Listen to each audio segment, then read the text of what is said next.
श्रोताबंधु नमस्कार। शुभेच्छा जणे आरंभ करुछु आजिर पल्लीमंच कार्यक्रम। आज पल्लीमंच कार्यक्रमर विषय पणस चाष। आपनका प्रश्नर उत्तर देवा पई आम पाखरे विशेषज्ञ अछंती कृषि विज्ञान केन्द्र भद्रक राणीतालर उद्यान विज्ञान विभागर वैज्ञानिका डॉक्टर ज्योत्स्ना राणी महाराणा। डॉक्टर महाराणा आजिर कार्यक्रम पल्लीमंच को स्वागत। नमस्कार सर। नमस्कार एवं श्रोता बंधु मानक मोर अभिनंदन। श्रोता बंधु, ग्रीष्म ऋतु आसिले जो सब फल आमे खाइबा को पाऊ ता मध्यरु पणस गोटे प्रधान ऋतुकालीन फल। दिन थिला गोटे पाचिला पणस पूरा परिवार खाई साई पड़िशा बंटा बंटी कले भी सरू नथिला। आंब सपुरी कथा मध्य सेमती। मैडम आपणकर ए विषय मत कौन? पणस केते स्वादिष्ट आउ देह पाई केते उपकारी? वर्तमान पणस बहु पुरातन कालरू आम देश रे चाष होई आछि। कहबा गले पणस हमर देशर उत्पत्ति आम देश रे ही हेइछि। केरल राज्यर जो पहाड़िया अंचल घाट अंचल से जगह रे हमर पणसटी को प्रथमे चाष उत्पत्ति हिथिला एवं धीरे धीरे से विभिन्न दक्षिण एशिया देश मानकरे आफ्रिका रे थाईलैंड रे एवं ठंडा देश मानक मध्य पहुंची जाइछि। कोनोसी सिस्टमैटिक बा व्यावसायिक भित्तिरे चाष एबे पर्यंत आमे पणसर पाई पारना हो, किंतु एहा जैकफ्रूट इंग्लिश रे कुआ जाउछि jack of all trades of nutrition, माने सब प्रकार काम रे से लागि थाए एवं एहा एक बहुत स्वादिष्ट सह पुष्टिकर खाद्य मध्य हिस्सा लाणी एवं धीरे धीरे गोटे भल फल रूपे मान्यता पाइबा को गलाणी। हाँ श्रोता बंधु, आज खाली आमे से दिनर कथा मन पकई खुशी होउछु। वर्तमान आम पाखरे से आंब तोटा नहीं कि पणस बगीचा नहीं। सत कथा बजार रे मिलुछि, किंतु से सब कुआडू आसुछि हमको जणा नहीं। बाड़ी रे थिबा आंब गछ सब बात्यारे शेष, बयस वृद्धिरु पणस गछ भी शेष। पूरा गाँ परिवार बजार उपरे निर्भर। डॉक्टर महाराणा, ये विषय रे आपण कोन कहबे? हमर कोन करिबा उचित? हाँ, यदि आमे चिंता करिबा वर्तमान पणस गोटे खरा दिनिया फसल जहा कि प्राय हमर खरा दिन रे तार फलटी आस्थाय एवं प्रचुर परिमाण रे तार मध्य आदाय से समय रे ही थाए। गछ गुडी को आमे सेतबळे ही लक्ष्य करथाउ जे आरे गछ रे सेही समय रे हमर फलटी धरिछि एवं ता विषय रे प्रथम केबे चिंता करन था। किंतु तारा जदि आमे देखिबा ताकू कंचा आकार रे आमे परिवा आकार रे मध्य खाई परिबा। ताकू ता मंजी आम देश रे एवं बाहर देश रे मध्य बहुत बहुल भाव रे उपयोगी ही आछि। आमे जेमति कि आलू भर्ता खाई थाउ सेमती मध्य मंजीर मध्य भर्ता ही सोरष तेल पकई बढ़िया सुंदर गोटे खाद्य ही पारे। आ सेथरे प्रचुर परिमाण कार्बोहाइड्रेट श्वेतसार रही एवं तार जो पेक्टिन अंशटी तार चोपारू बाहर थाए बा मंजरू बाहर थाए सेटा मध्य बहु कलकारखाना रे व्यवहार होई थाए। आ एथरे प्रचुर परिमाण रे विटामिन कैरोटीन अछि, जोटा कि विटामिन ए जो जिंस मान हळदिया रंग कमला रंग जेमती गाजर सेपरी एई फलटी मध्य हळदिया रंग एवं कमला रंग होइथिबारु एथरे प्रचुर परिमाण रे विटामिन ए रहिछि। एवं ता छडा एहा जो पत्र गुडी को ताकू सिजे मध्य जो हमर डायबिटिक पेशेंट अछंती से माने मध्य एटा को व्यवहार करले से डायबिटिक रोग मध्य तांकर उपशम होइथाय। एवं बहु प्रकार खाद्य जेपरि कि एंटीबायोटिक हो बा एंटी अल्सर हो कैंसर मध्य जेपरि एहार व्यवहार मध्य देखा जाइछि। जो माने शाकाहारी भोजन करंती सेमान पे गोटे मांस सह तुलना करा जाइछि, कारण तार जो तंतु अंश अछि सेटा डमी मांस मध्य कुआ जाय। जो जिंस कि तार तंतु एते प्रचुर परिमाण रहिछि हमर खाद्य हजम पाए मध्य सहायक होई थाए। प्राय हमर जो बगीचा थाए आमे को पोषक बगीचा बा पुष्टिकर बगीचा न्यूट्रिशनल बगीचा किचन गार्डन सेइथिरे हमर निश्चय गोटे हमर पणस गछटी थाए, जोटा कि हमर खरा दिन फलर खाइबा संतुष्टि प्रदान करि थाए। आउ व्यवसायिक भितरे चाष एबे पर्यंत हम चाषी भाई माने चिंता करि नाहांती। यदि से आखि आगरे रखी किछि भाई माने बाहरी थांती व्यवसायिक भितरे चाष करिया पय, ताहाले हमर एई फलटी को मध्य व्यवसायिक भितर मान्यता मिलि परिबो। हाँ श्रोता बंधु, खुशी और गर्वर कथा विश्व रे पृथ्वी गोटे ग्रह जेउठी आमे बास करूछे। एठी मंजीटे पोतिले गछ हुए। आज्ञा जीव जगत तिष्ठिबा एई ग्रह रे ही संभव होई पारिछि। एई अवसर रे फल फूल नदेले नहीं छाई ठीके देउथिबा गछटिए पृथ्वी पई लगाइबा एई आशा पोषण करूछु आमे ओ आजिर पल्लीमंच। मैडम आपण कोन ए विषय मत देबे? ନିହାତି ଯେ ଜନ୍ମ ଲାଭ କରିଛନ୍ତି ଆଉ ପୃଥିବୀରେ ଗଛଟି ଆମର ବନ୍ଧୁ ଭାବେ ସାଜିଛି ଏବଂ ତାର ରକ୍ଷଣାବେକ୍ଷଣ କରିବା ଦ୍ୱାରା ହିଁ ଆମର ଯୋଉ ମନୁଷ୍ୟ ଜୀବ ବଞ୍ଚି ରହିବ ଆଗାମୀ ଦିନରେ ସେଇ ଜିନିଷଟିକୁ ଆଖି ଆଗରେ ରଖି ଯଦି ଆମେ ପଦକ୍ଷେପ ନେବା ଯେ ଗଛ ଲଗାଇବା ବା ଏଫରେଷ୍ଟେସନ ଗଛ ଲଗାଇବା ପାଇଁ ବ୍ୟବହାର କରିଥାନ୍ତି ତାହେଲେ ଆମର ବହୁ ମାତ୍ରାରେ ଗଛ ସଂଖ୍ୟା ଆମର ଦେଶରେ ଆମ ପୃଥିବୀରେ ବଢି ଆମକୁ ପ୍ରଚୁର ପରିମାଣରେ ଅକ୍ସିଜେନ ଅମ୍ଳଜାନ ଆମକୁ ପ୍ରଦାନ କରିପାରିବ ଏବଂ ଆମର ଭବିଷ୍ୟତ ମଧ୍ୟ ଉଜ୍ଜଳ ହୋଇପାରିବ। ଧନ୍ୟବାଦ ଡକ୍ଟର ମହାରଣା। ଯଦି ଆପଣ ରାଜି ହେବେ ଶ୍ରୋତାମାନଙ୍କୁ ଗୋଟିଏ ଗୀତ ଶୁଣି ଆଜିର ପ୍ରଶ୍ନ ଉତ୍ତର କାର୍ଯ୍ୟକ୍ରମ ଆରମ୍ଭ କରିବା। ନିହାତି। ତାହେଲେ ଗୀତଟିଏ ଶୁଣିବା। ଗାଇଛନ୍ତି ଅଶୋକ କୁମାର ବଳ, ଲେଖିଛନ୍ତି ପ୍ରସନ୍ନ କୁମାର ସାମଲ। ସାର୍ ମାଗୁ ନାହିଁ ବୋଲି ମାଗୁଛି କାଳିଆ ବଡ଼ ଦାଣ୍ଡେ ହାତ ପାତି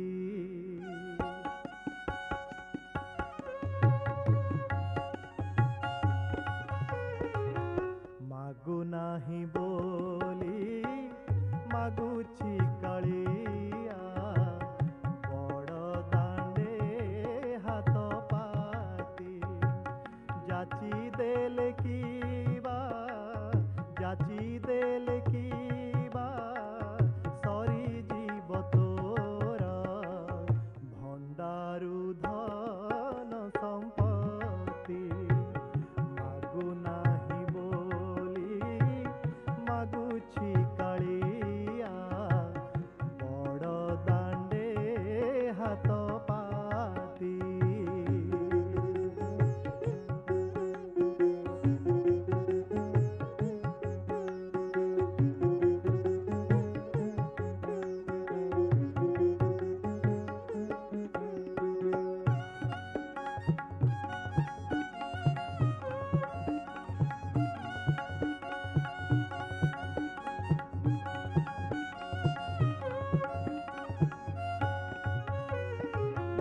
ଦରିଦ୍ର ସୁଦାମା ମାଗିଥିଲା କିବା ଯାଚି ଦେଲୁ କୋଟି ନିଧି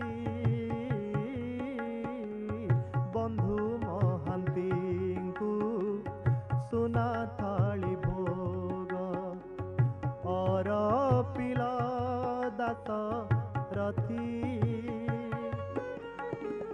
ଦରିଦ୍ର ସୁଦାମା ମାଗିଥିଲା କିବା ଯାଚି ଦେଲୁ କୋଟି ନିଧି ବନ୍ଧୁ ମହାନ୍ତିଙ୍କୁ ସୁନା ଥାଳି ଭୋଗ ଅର ପିଲି ଦାସ ରଥି କେମିତି ଖୋଲିବି ତୁଣ୍ଡ ତୋ ଆଗରେ ବଳୁ ନାହିଁ ଶ୍ରୀପତି ମାଗିବି ବୋଲି ମୁଁ ମାଗୁଛି କାଳିଆ ବଡ଼ ଦାଣ୍ଡେ ହାତ ପାତି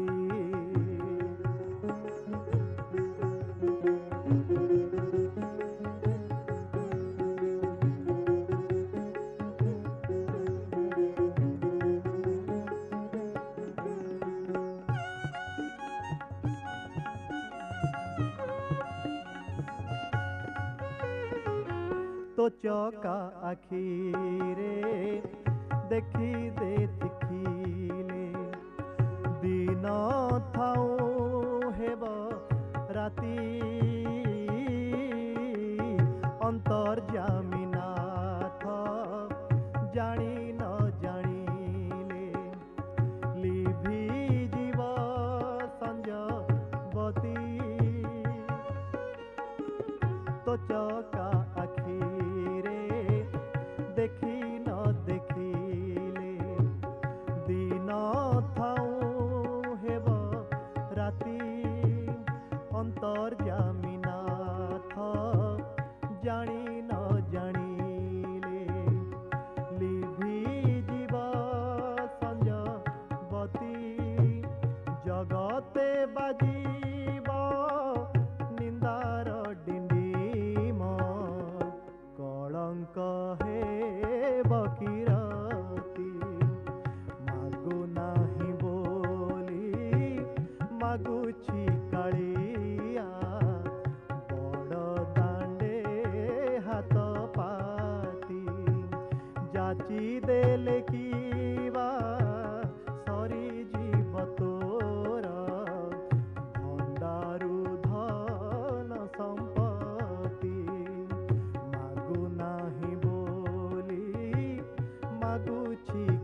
ଶ୍ରୋତାବନ୍ଧୁ, ଆପଣଙ୍କ ପ୍ରଶ୍ନ ଆମ ପାଖରେ ଆଉ ବିଶେଷଜ୍ଞ ଡକ୍ଟର ଜ୍ୟୋତ୍ସ୍ନାରାଣୀ ମହାରଣା ଆମ ସାଙ୍ଗରେ।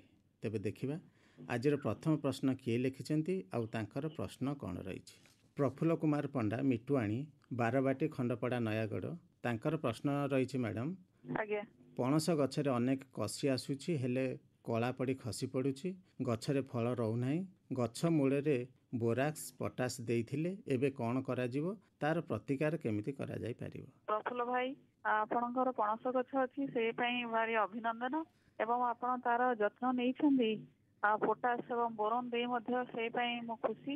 ଯଦିଓ ଆମେ ଚିନ୍ତା କରିବା ପଣସ ଗୋଟିଏ ବହୁ ବର୍ଷୀୟ ଫସଲ ଏବଂ ତାର ଯତ୍ନ ଲଗେଇବା ଦିନଠାରୁ ହିଁ ଯଦି ଆମେ ଯତ୍ନ ନେଇପାରିବା ତାହେଲେ ଆମେ ବହୁ ପ୍ରଚୁର ପରିମାଣରେ ତାର ଫଳ ଆଦାୟ କରିପାରିବା। ଯେପରିକି ଆମେ ଆମ୍ବକୁ ମାନ୍ୟତା ଦେଇଛୁ, ଆମ୍ବକୁ ରକ୍ଷଣାବେକ୍ଷଣ କରୁଛୁ, ସେପରି ଯଦି ପଣସ ଗଛଟିକୁ ଲଗେଇଲା ବେଳେ ଆମେ ଖାଦ୍ୟ ସାର ଉପରେ ଧ୍ୟାନ ଦେଇଥାନ୍ତେ ତାହେଲେ ଆମର ବର୍ତ୍ତମାନ ଯୋଉ ଗଛଟି 6-7 ବର୍ଷ ହେଇଯିବଣି ସେଥିରେ ପ୍ରଚୁର ଫଳ ଧରିଥାନ୍ତା। ତଥାପି ଗୋଟିଏ ଗଛକୁ ଯୋଉ କଷିଟି ଝଡି ପଡୁଛି, କାରଣ କଳା ପଡ଼ି ଖସି ପଡ଼ୁଛି। କଳା ପୋଡି କଷି ଝଡି ପଡୁଛି, ତାର କେତେ ଗୁଡା କାରଣ ହେଇପାରେ। ଗୋଟିଏ ତ ଆମର ପଣସ ଯୋଉ ସେଥିରେ ଦୁଇଟା ଫୁଲ ଆସିଥାଏ, ମାଇ ଫୁଲ ଏବଂ ଅଣ୍ଡରା ଫୁଲ। ମାଇ ଫୁଲଟି ପ୍ରାୟ ସାଧାରଣତଃ ସେଇ ଯୋଉ ମୂଳ ପ୍ରମୁଖ ଶାଖା ବା ଗଣ୍ଡିଆ ଆମେ ଯଦି କହିବା ସେଇ ଜାଗାରେ ହେଇଥାଏ ଏବଂ ସେଥିରେ ବହୁ ଫୁଲ ଥାଏ, ତାକୁ ସେଥିପାଇଁ ଗୋଟେ ମଲ୍ଟିପୁଲ ଫ୍ରୁଟ ମଧ୍ୟ ଆମେ କହୁଥାଉ। ବହୁତ ଫୁଲ ଗୋଟେ ଗୁମ୍ଫା ହେଇକି ଗୋଟେ ଜାଗାରେ ରହିଛି ଏବଂ ଅଣ୍ଡରା ଫୁଲଟି ପ୍ରାୟ ଗଛର ପାର୍ଶ୍ୱ ଜାଗାରେ ରହିଥାଏ। ଫୁଲ ଖୋଲିଯିବା ପରେ ଯଦି 3 ଦିନ ବା 4 ଦିନ ଭିତରେ ତାର ପରାଗ ସଂଗମନ ନ ହୁଏ ତାହେଲେ ଫୁଲଟି ବା କଷିଟି ଝଡିଯିବା ସମ୍ଭାବନା ବହୁତ ରହିଥାଏ। ଏ ପାଇଁ ପ୍ରାୟ ଆମର ମହୁମାଛି ବହୁତ ସହାୟକ ହୋଇଥାଏ ଏବଂ ଯଦି ଆପଣ ମହୁ ପାଳନ ଯଦି ଆରମ୍ଭ କରନ୍ତି ତାହେଲେ ଆପଣଙ୍କର ସେଇ ଯୋଉ କଷି ଝଡିବା ପଡିବା ପ୍ରଥମ କାରଣ ପରାଗ ସଂଗମ ନ ହେଇଥିବାରୁ ଯଦି ସେଇ କାରଣରୁ ହେଇଥାଏ ତାହେଲେ ଆପଣଙ୍କୁ ବହୁତ ଉପକାର ମିଳିପାରିବ। ତା ଛଡା ଆଉ କେତେ ଗୁଡିଏ କାରଣ ରହିଛି ଯେ ଫୁଲ ବା ଫଳ ଧରିଲା ପରେ ଝଡି ଯାଉଛି। ଦ୍ୱିତୀୟ କାରଣ ହେଇପାରେ କି ସେଇ ଫଳ ବା ଫୁଲଟିକୁ ଗୋଟେ ପୋକ ତା ଭିତରେ ପଶି, ଯେମିତି କି ଆମ୍ବ ଗଛରେ ଡାହାଣୀ ପୋକ, ଏଇ ମଧ୍ୟ ଏଥିରେ ଗୋଟେ ପୋକ, ତାକୁ ଆମେ କହିବା ଭିଭିଲ ପୋକ ବୋଲି, ସେଇ ଯଦି ପଶି ଯଦି ନଷ୍ଟ କରିଦେଇଥାଏ ଫୁଲଟିକୁ ତାହେଲେ ସେଇ ଫୁଲ କଷି ଅବସ୍ଥାରେ ଝଡି ପଡିଥାଇପାରେ। ତେଣୁ ଆପଣଙ୍କୁ କୌଣସି ଔଷଧ ଯେପରିକି ଫଳ ଧରିବା ପୂର୍ବରୁ ଯଦି ଆପଣ 2 ଥର ଗଛ ଫୁଲ ଆସିଲା ବେଳେ ଡିସେମ୍ବର ମାସରେ ଏବଂ ପୁଣି ଆଉ ଥରେ ଫଳ ଯେ ଧରୁଥିବ ସେଇ ସମୟରେ ଯଦି 2ଟା ସ୍ପ୍ରେ କରିଦିଅନ୍ତେ ତାହେଲେ ଆମର କଷି ଝଡିବା ସମ୍ଭାବନା ମଧ୍ୟ କମ ହେଇଯିବ, ଯୋଉଟା କି ଆମର ପୋକ ଲାଗି ହୋଇଥାଏ। ଆଉ ଗୋଟିଏ କାରଣ ହେଇପାରେ ଯେ ଆମେ ଖାଦ୍ୟ ସାର ଉପରେ ଧ୍ୟାନ ଦେଇନାହାନ୍ତି। ଆମେ ଚିନ୍ତା କରିବା କି ଗୋଟେ ଗଛକୁ ଲଗେଇଲା ବେଳେ ମତେ ଖାଦ୍ୟ ଦରକାର, ତା ପରବର୍ତ୍ତୀ 6 ବର୍ଷ ପରେ ଗଛଟି ଫଳନ୍ତି ଅବସ୍ଥା ଆସିଥାଏ, ସେ ପର୍ଯ୍ୟନ୍ତ ଆମକୁ ଖାଇବାକୁ ଦେବାକୁ ପଡିଥାଏ 2 ଥର, ଗୋଟେ ବର୍ଷା ଋତୁ ପୂର୍ବରୁ ଏବଂ ବର୍ଷା ପରେ। ପ୍ରାୟ ଗୋଟେ ଗଛକୁ 100 ଗ୍ରାମ ଫସଫରସ, 100 ଗ୍ରାମ ପୋଟାସ ଏବଂ 200 ଗ୍ରାମ ଯବକ୍ଷାରଜାନ ଆବଶ୍ୟକ ପଡିଥାଏ। ତା ଛଡା ଆମର ବର୍ତ୍ତମାନ ଗବେଷଣାରୁ ଜଣା ପଡୁଛି ଯେ ଯଦି ଆମେ ଗୋଟେ ଗଛକୁ ଜୈବିକ ଖାଦ୍ୟ ଯେପରିକି ସଢା ଗୋବର ଖତ ହଉ ବା ଜିଆ ଖତ ଯଦି ଆମେ ସାର ସହିତ ସମନ୍ୱିତ ଭାବେ ପ୍ରୟୋଗ କରିବା ତାହେଲେ ତାର ଖାଦ୍ୟ ସାର ମେଣ୍ଟେଇ ପାରିବା। ସରକାରଟି ଭାଇ କହିଲେ କି ସେ ଖାଲି ଦେଇଛନ୍ତି ବୋରନ ଏବଂ ପଟାସ, କିନ୍ତୁ ପ୍ରଚୁର ପରିମାଣରେ ଯଦି ସେ ସଢା ଗୋବର ଖତ ପ୍ରାୟ ଗୋଟେ ଗଛକୁ ଯଦି 8 ବର୍ଷ ହେଇଗଲାଣି ତାହେଲେ ଗୋଟେ ଗଛକୁ ପ୍ରାୟ 10 କେଜି କି 15 କେଜି ଖଣ୍ଡେ ସଢା ଗୋବର ଖତ ବା 4 କେଜି ଜିଆ ଖତ ପ୍ରୟୋଗ କରିବା ଦରକାର। କୋଉ ଜାଗାରେ ପ୍ରୟୋଗ କରିବେ ନା ଗଛ ମୂଳରେ ପୁରା ପ୍ରୟୋଗ କରିବେନି, ଯୋଉ ଜାଗାରେ ପତ୍ରଟା ଝଡିକି ପଡୁଛି ତା ଚାରିପଟେ ସେଇ ଜାଗାଟିରେ ରିଙ୍ଗ କରି ସେ ରିଙ୍ଗ ରେ ପ୍ରୟୋଗ କରିବା ଦରକାର। ପ୍ରାୟ ସେଇଟା 1.5 ଫୁଟ ବା 3 ଫୁଟ ଦୂର ଗଛ ମୂଳରୁ ହେଇଥିବ। ତା ଛଡା ଜିଙ୍କ, ବୋରୋନ ଏବଂ ସଲଫର ମଧ୍ୟ ଟିକେ ଟିକେ ପ୍ରୟୋଗ କଲେ ଗଛର ଯୋଉ ଫୁଲ ଝଡିବା ମଧ୍ୟ କମ ଦେଖାଦିଏ। ଧନ୍ୟବାଦ। ଭାବୁଛୁ ପ୍ରଫୁଲ୍ଲ କୁମାର ପଣ୍ଡା ମହାଶୟ ତାଙ୍କର ପ୍ରଶ୍ନର ଉତ୍ତର ସଠିକ୍ ପାଇଥିବେ। ଇଏ ହେଲେ ବୁଲୁ ପଟ୍ଟନାୟକ, ଘସିପୁର, ଆନନ୍ଦପୁର, କେନ୍ଦୁଝର। ଖତ ସାର ପ୍ରୟୋଗ ସତ୍ତ୍ୱେ ପଣସ ଗଛରେ ଫଳ ହେଉନାହିଁ, ଏହାର କାରଣ ଓ ଉପଚାର ବିଷୟରେ ଜାଣିବାକୁ ଚାହିଁଛନ୍ତି। ପାଖାପାଖି ସମାନ ପ୍ରଶ୍ନ, ତେଣୁ ତାଙ୍କୁ ସଂକ୍ଷେପରେ କ'ଣ କହିବେ? ବର୍ତ୍ତମାନ ମୁଁ ଆମ ପ୍ରଫୁଲ୍ଲ ଭାଇକୁ ଯୋଉ ବିଷୟରେ କହିବି ସେ ତାଙ୍କର କଷି ଝଡିବା ସମସ୍ୟା ପାଇଁ ମଧ୍ୟ ଖାଦ୍ୟ ସାର ପରିଚାଳନା ଉପରେ ଧ୍ୟାନ ଦେବା ଉଚିତ। ସେହିପରି ଆପଣ ଯୋଉ କହିଲେ ଖାଦ୍ୟ ସାର ଦେଲା ମଧ୍ୟ ଆମ ଗଛ ଯଦି ପଣସ ଗଛରେ ଫଳ ଧରୁନାହିଁ ତାହେଲେ ପରିଲକ୍ଷିତ କେତେ ଥର ସେ ପ୍ରୟୋଗ କରୁଛନ୍ତି ବର୍ଷରେ, କୋଉ ସମୟରେ ପ୍ରୟୋଗ କରୁଛନ୍ତି, କାରଣ ବର୍ଷା ପୂର୍ବରୁ ଥରେ ପ୍ରୟୋଗ କରିବା ଉଚିତ, ବର୍ଷା ସରିଲା ପରେ ଆଉ ଥରେ ଗୋଟେ ଥର ପ୍ରୟୋଗ କରିବା ଉଚିତ। ଗଛର ମୂଳ ଠାରୁ 3 ଫୁଟ ଦୂରରେ ଗୋଟେ ରିଙ୍ଗ କରି ସେଥିରେ ପ୍ରୟୋଗ କରିବେ ଏବଂ ପ୍ରାୟ ଯଦି 200 ଗ୍ରାମ ଯବକ୍ଷାରଜାନ, 100 ଗ୍ରାମ ଫସଫରସ୍, 100 ଗ୍ରାମ ପୋଟାସ ପ୍ରୟୋଗ ସତ୍ତ୍ୱେ ଯଦି ତାଙ୍କର ଅମଳ ବଢି ନାହିଁ ତାହେଲେ ଗଛ ନିହାତି ବଡ ବୟସ୍କ ଗଛ ହେଇଥିବ, 10 ବର୍ଷରୁ ଉର୍ଦ୍ଧ୍ୱ ଗଛ ନିହାତି ହେଇଥିବ। ଏଇଟା ମୁଁ 6-7 ବର୍ଷ ଗଛ ପାଇଁ କହିଲି ଯେତେବେଳେ ପ୍ରଥମ ଫଳ ଧରିଛି।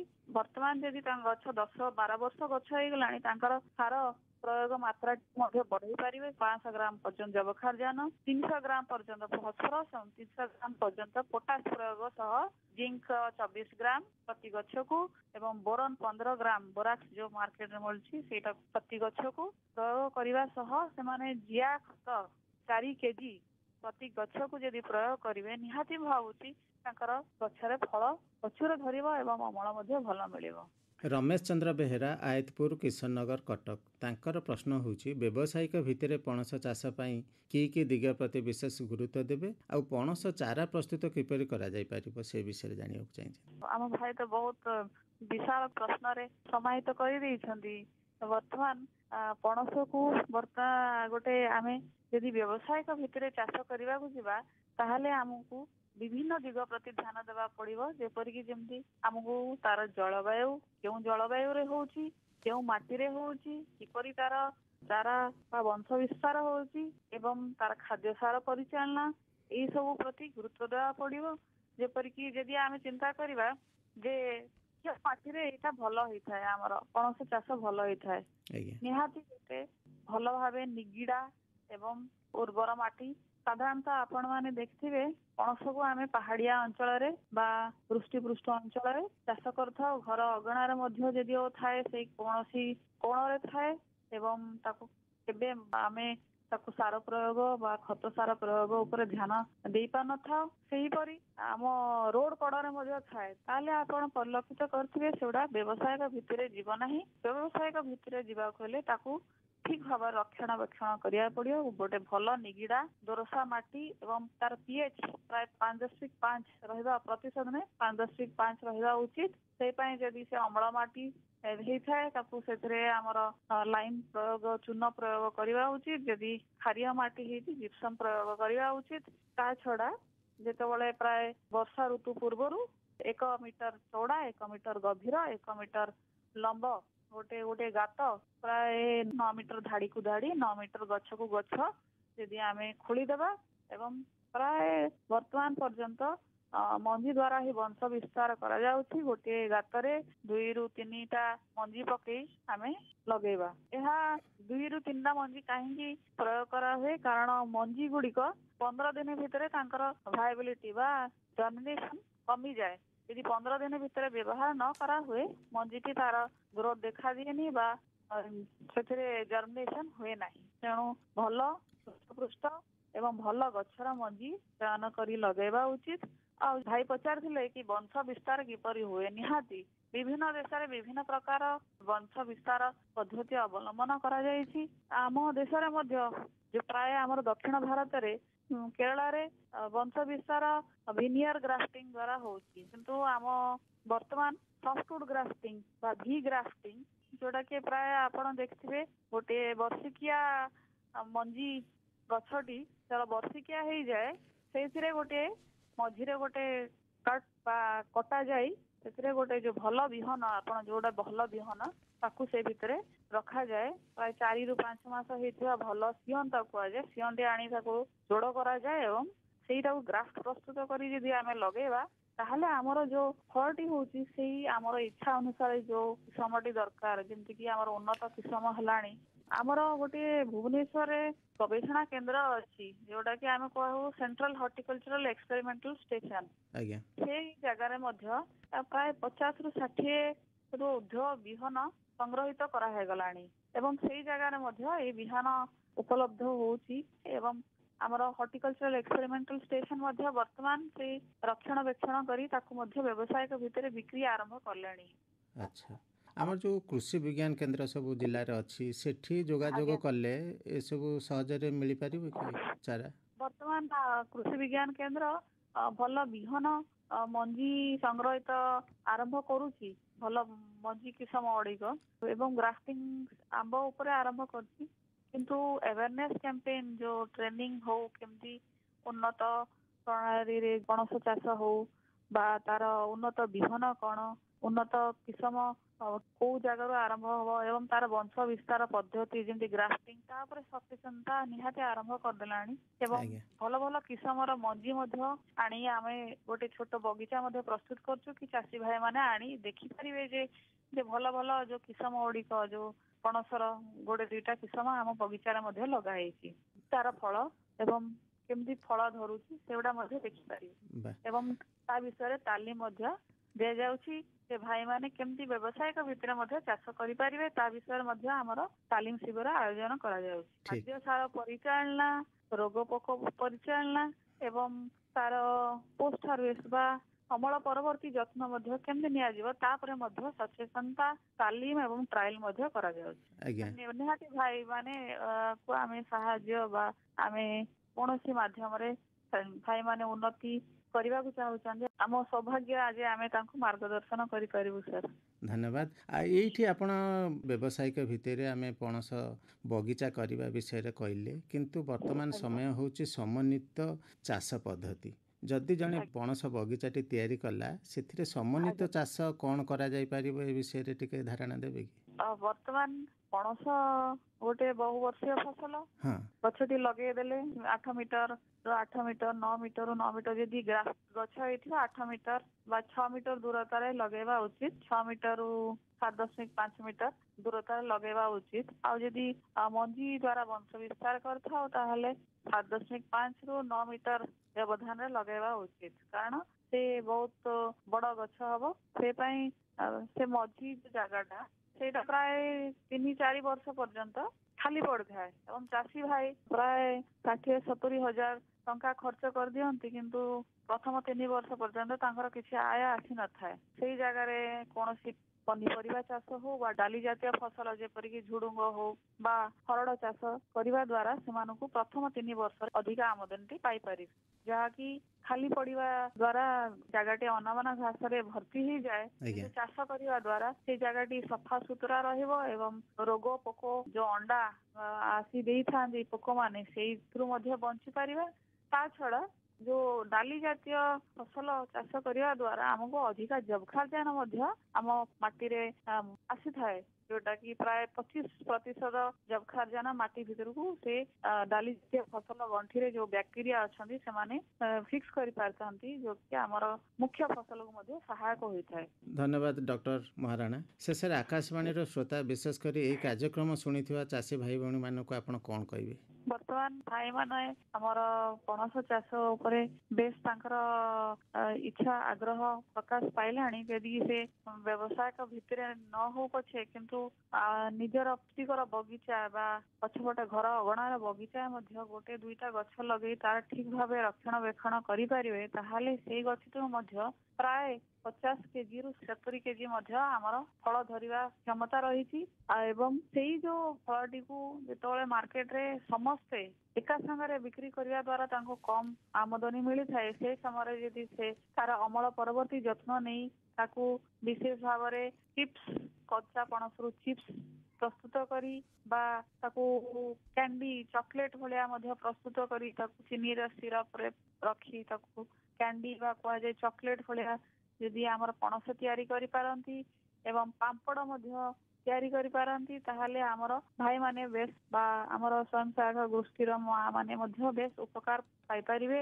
ଏବଂ ତା ଛଡା ଆଇସ୍କ୍ରିମ, ଜେଲି, ଜାମ୍, ଆଚାର ମଧ୍ୟ ପଣସରୁ ଆମେ ପ୍ରସ୍ତୁତ କରିପାରିବା, ଯାହାକି ବହୁତ ଦିନ ପର୍ଯ୍ୟନ୍ତ ପଣସଟିକୁ ଆମେ ଉପଭୋଗ କରିପାରିବା। ଧନ୍ୟବାଦ। ଯାହା ହେଉ ଡକ୍ଟର ଜ୍ୟୋତ୍ସ୍ନାରାଣୀ ମହାରାଣା ଆଜି ପଲ୍ଲୀମଞ୍ଚ କାର୍ଯ୍ୟକ୍ରମରେ ଯେଉଁ ବିଷୟ ଥିଲା ଆମର ପଣସ ଚାଷ, ସେ ବିଷୟରେ ଶ୍ରୋତାମାନେ ଯେଉଁ ସବୁ ପ୍ରଶ୍ନ ପଚାରିଥିଲେ ତାର ଉତ୍ତର ଆପଣ ଖୁବ୍ ସରଳ ସୁନ୍ଦର ଭାବରେ ଦେଲେ। ଆମେ ପଣସ ଚାଷ ବିଷୟରେ କିଛି ଆଲୋଚନା ମଧ୍ୟ କଲେ। ଆଶା କରୁଛୁ ଶ୍ରୋତାମାନେ ଶୁଣି ଉପକୃତ ହେବେ, କାର୍ଯ୍ୟକ୍ରମ ଶୁଣି ଚିଠି ଦେବେ। ଶ୍ରୋତାମାନଙ୍କ ତରଫରୁ ଏବଂ ଅନୁଷ୍ଠାନ ତରଫରୁ ଆପଣଙ୍କୁ ବହୁତ ବହୁତ ଧନ୍ୟବାଦ। ନମସ୍କାର। ନମସ୍କାର। रे